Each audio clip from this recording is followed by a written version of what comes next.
मधुबन के बाबा, मधुबन के बाबा मुरली वाले, आपका क्या कहना, आपका क्या कहना। ओम शांति। आज 14 अगस्त 2023 के साकार मधुर महावाक्य है। आज मीठे मीठे बाप दादा बोले, मीठे बच्चे, कर्म अकर्म विकर्म की गति को ध्यान में रखते हुए इन कर्मेंद्रियों से कोई भी पाप कर्म नहीं करना। दे दान तो छूटे ग्रहण। बाबा ने कहा, मीठे बच्चे, कर्म अकर्म विकर्म की गति को ध्यान में रखते हुए इन कर्मेंद्रियों से कोई भी पाप कर्म नहीं करना। दे दान तो छूटे ग्रहण। बाबा ने आज प्रश्न पूछा कि किस बात में ब्रह्मा बाप को फॉलो करने वाले बच्चे भविष्य में तख्त नशीन बनते हैं। और उत्तर में बाबा समझाते कि जैसे ब्रह्मा बाप देह सहित पूरा बलि चढ़े अपना सब कुछ ईश्वर अर्थ बच्चों की सेवा में लगा दिया, डायरेक्ट इंश्योर किया, इसलिए विश्व को राजाई मिली।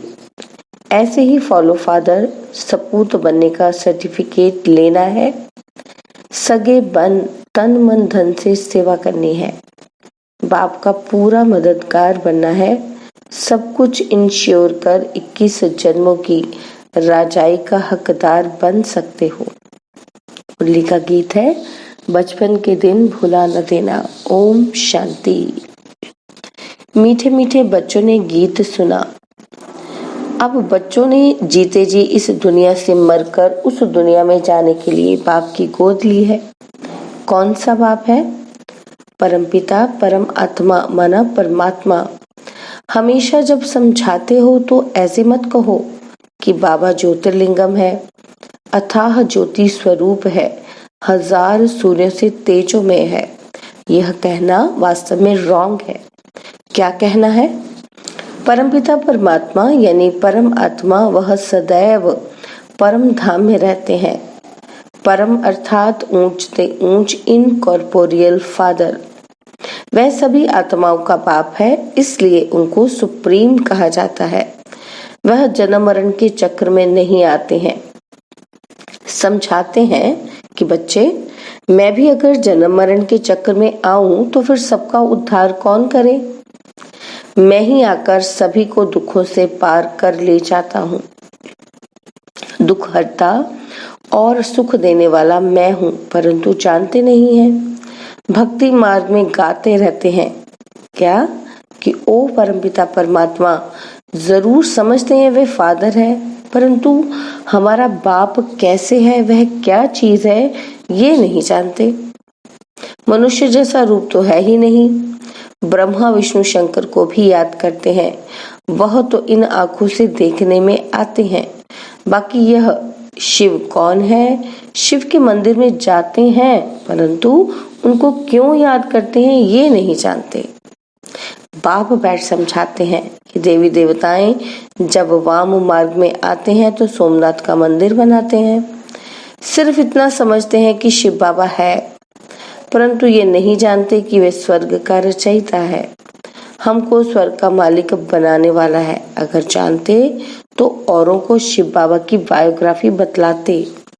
ड्रामा में नूंद ही ना जानने की है। जानना अर्थात वर्षा पाना, ना जानना अर्थात वर्षा गवाना।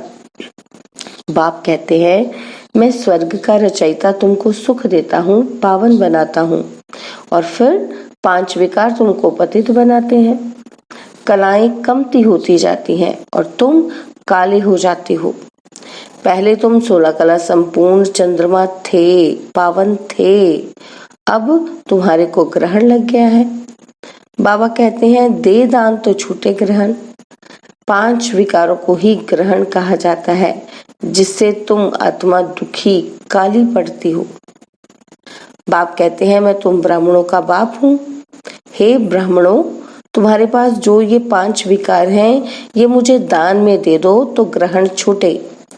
आज से दान देकर फिर कभी उनसे कुछ नहीं करना। माया के तूफान तो बहुत आएंगे, लेकिन कर्मेंद्रियों से क्रोध आदि करने से पाप हो जाएगा। कर्म अकर्म विकर्म की गति भी तुमको समझाता हूँ। तुम्हारा कर्म विकर्म नहीं बनना चाहिए। मैं तुम बच्चों को विकर्माजीत बनाता हूँ। यह तो राहु का ग्रहण है, दे दान तो छूटे ग्रहण। बाप कहते हैं, मेरे मीठे बच्चे, ये 5 भूतों का दान दो। इसमें पैसे आदि की तो कोई बात नहीं। यह तो बाप है, तुम सगे बच्चे हो। बाप को तो सगे बच्चों को मदद करनी ही है। तुम भी तन मन धन से सेवा करते हो। बाप का भी फर्ज है तुम्हारी सेवा करे। बाप कहते हैं, ये सब कुछ तुम बच्चों का है। भक्ति मार्ग में तुम भगवान को देते आए हो, परंतु ईश्वर कोई भूखा थोड़े ही है। यह तुम इंश्योर करते हो। ईश्वर को देने से ईश्वर फिर दूसरे जन्म में तुमको देंगे।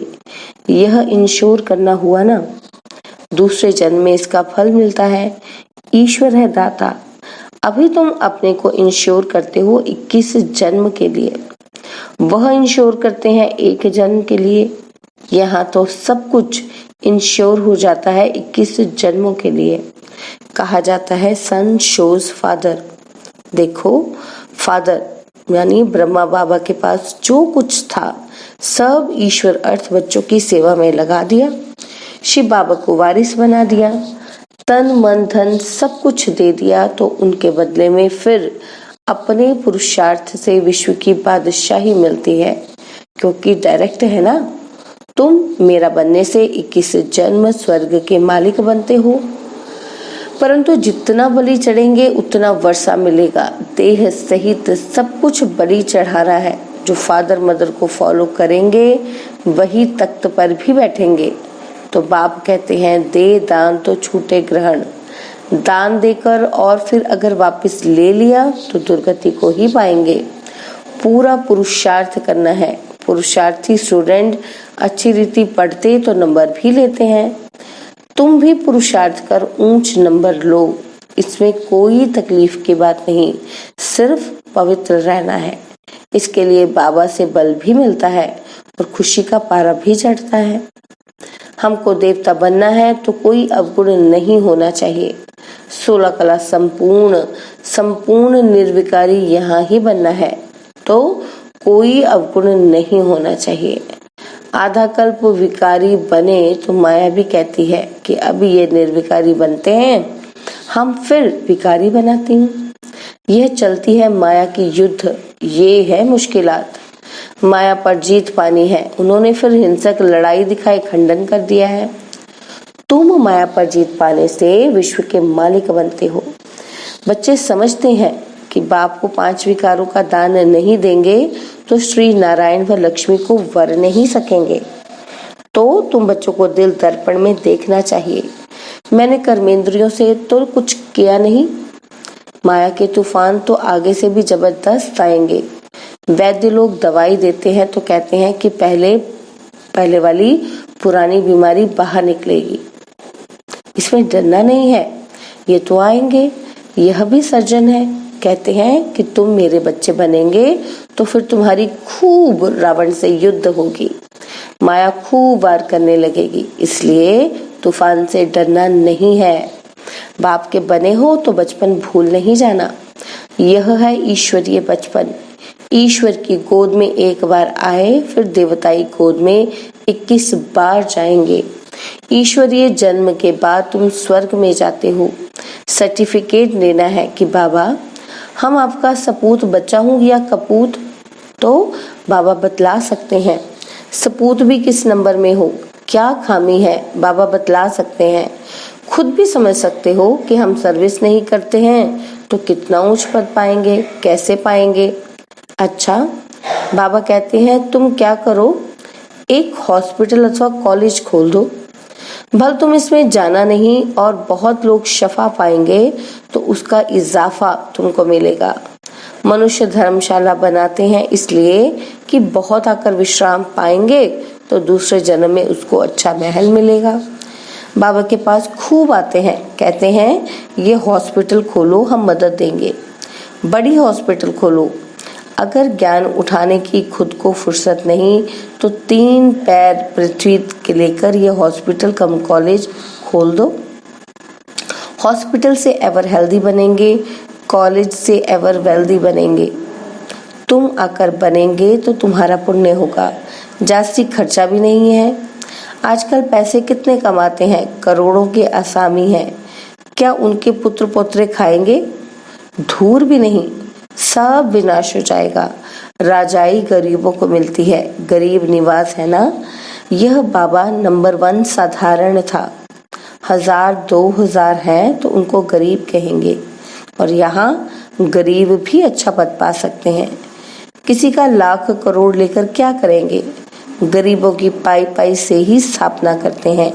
गांधी को कितना दान देते थे, उसमें कितने मरे, कितनी तकलीफें सहन की। तुमको तो कोई तकलीफ ही नहीं। बाप कहते हैं तुम पहले राजयोग सीखो तो तुमको राजाई देंगे। यह राज्य तो मृग तृष्णा सदृश है। कहानी है ना कि द्रौपदी ने दुर्योधन को निमंत्रण दिया। वह आया तो तालाब समझ वस्त्र उतारने लगा तो द्रौपदी ने कहा, अंधे की औलाद अंधे, यह तो रुड़ने का पानी मृग तृष्णा है। सभी समझते हैं कि हमने स्वराज्य पा लिया है, परंतु कितना दुख है, प्रजा कितनी दुखी है, मौत सामने खड़ा है। बाप कहते हैं ये सब मरे पड़े हैं, कब्रिस्तान है, तुमको फिर परिस्तान बनाना है। हीरे मोतियों के महल बनाएंगे, यहाँ तो ये पत्थर पुरी है, वहाँ होगी सोने की। इसलिए बाप समझाते हैं दे दान तो छूटे ग्रहण, फिर 16 कला संपूर्ण हो जाएंगे। अभी तुम पतित हो। मनुष्य कितने दुखी हैं। लड़ाई लगती है तो नींद फिट जाती है, आराम नहीं आता है, नींद की गोली लेकर नींद करते हैं। ये है ही रावण राज्य। अभी दशहरे पर रावण को जलाएंगे, यह अंत तक जलाते रहेंगे जब तक कि विनाश हो, और विनाश के बाद फिर रावण जलेगा नहीं। फिर द्वापर के बाद रावण निकालते हैं जलाने के लिए। साल साल रावण को जलाते हैं परंतु मरता ही नहीं। साल साल तुम रक्षाबंधन मनाती हो, राखी बांधती हो, फिर अपवित्र बन जाते हैं। लक्ष्मी नारायण के पास तो कितना अथाह धन था, कितनी उनकी पूजा होती है। पूजा सिर्फ लक्ष्मी की थोड़ी करते हैं, चतुर्भुज की करते हैं। उसमें दोनों आ जाते हैं, लक्ष्मी के साथ नारायण तो जरूर चाहिए, इसलिए दोनों की पूजा करती हैं। जोड़ी बिगर काम कैसे चलेगा? प्रवृत्ति मार्ग है ना। तुम विश्व के मालिक बनते हो। बच्चे पूछते हैं कि दिवाली पर सब कहते हैं कि अगर लक्ष्मी की पूजा नहीं करेंगे तो धन तुम्हारे पास नहीं आएगा। इसलिए बाबा राय देते हैं कि बच्चे इसमें भी साक्षी होकर पाठ बजाओ, नहीं तो खिटखिट होगी।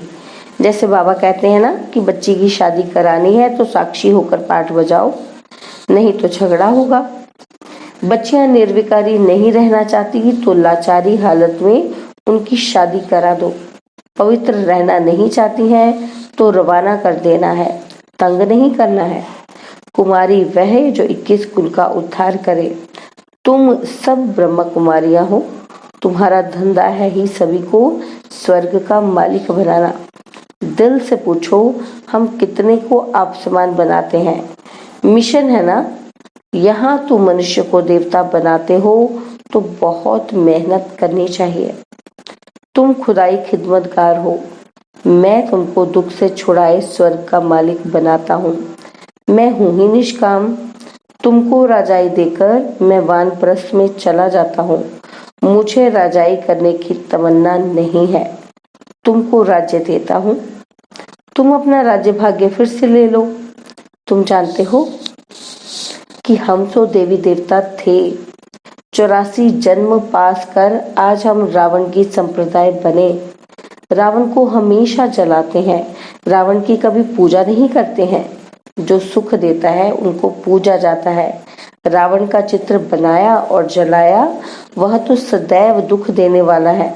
दुख देने वाले की महिमा फिर कैसे करेंगे? शिव बाबा है सुखदाता, उन पर रोज जाकर फूल चढ़ाते हैं। ऑक्यूपेशन तो कुछ भी नहीं जानते।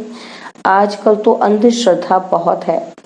बाबा कहते हैं जिससे तुमको स्वर्ग का सुख मिलता है, ऐसे बाप को भूल नहीं जाना। फिर स्वर्ग के सुख घनेरे मिल नहीं सकेंगे। मम्मा बाबा कहा तो स्वर्ग में तो आएंगे, परंतु आकर नौकर चाकर बनेंगे। गीत का अर्थ भी बच्चों ने ही समझा। ईश्वर का बनकर इस बचपन को भूल नहीं जाना। आसुरी संतान से बदल तुम ईश्वरीय संतान बनते हो, फिर दैवी संतान बनेंगे। यह है ईश्वरीय जन्म। इस समय तुम सेवाधारी हो, तुम हो रूहानी सोशल वर्कर। अच्छा, मीठे मीठे सिकिलते बच्चों प्रति माता पिता बाप दादा का याद प्यार और गुड मॉर्निंग। रूहानी बाप की रूहानी बच्चों को नमस्ते। हम रूहानी बच्चों की रूहानी बाप दादाजी को दिलवा जान सिकवा प्रेम से नमस्ते। ओम शांति। प्यारे बाबा, मीठे बाबा, मेरे बाबा, शुक्रिया बाबा, शुक्रिया बाबा, शुक्रिया। धारणा के लिए मुख्य सार है। पहला पॉइंट है, ईश्वरीय जन्म ले कोई भी अकर्तव्य नहीं करना है, सपूत बच्चा बनना है, अवगुण निकाल देवताई गुण धारण करने हैं। और सेकंड पॉइंट, खुदाई खिदमतगार बन रूहानी सेवा से सबको आप समान बनाना है। 3 पैर पृथ्वी लेकर रूहानी हॉस्पिटल व कॉलेज खोल देना है। तन मन धन से पूरा मददगार बनना है। बाबा ने आज वरदान दिया, कर्म योगी बन हर कार्य को कुशलता और सफलता पूर्वक करने वाले चिंता मुक्त भव। कर्म योगी बन हर कार्य को कुशलता और सफलता पूर्वक करने वाले चिंता मुक्त भव। कई बच्चों को कमाने की, परिवार को पालने की चिंता रहती है, लेकिन चिंता वाला कभी कमाई में सफल नहीं हो सकता। चिंता को छोड़कर कर्मयोगी बन काम करो तो यहाँ जो योग है वहाँ कोई भी कार्य कुशलता और सफलता पूर्वक संपन्न होगा। अगर चिंता से कमाया हुआ पैसा आएगा भी तो चिंता ही पैदा करेगा, और योग युक्त बन खुशी खुशी से कमाया हुआ पैसा खुशी दिलाएगा, क्योंकि जैसा बीज होगा वैसा ही फल निकलेगा। स्लोगन है, सदा गुण रूपी मोती ग्रहण करने वाले होली हंस बनो, कंकड़ पत्थर लेने वाले नहीं। सदा गुण रूपी मोती ग्रहण करने वाले होली हंस बनो, कंकड़ पत्थर लेने वाले नहीं। ओम शांति। और अब यह एक बहुत अच्छी वीडियो भी जरूर देखें।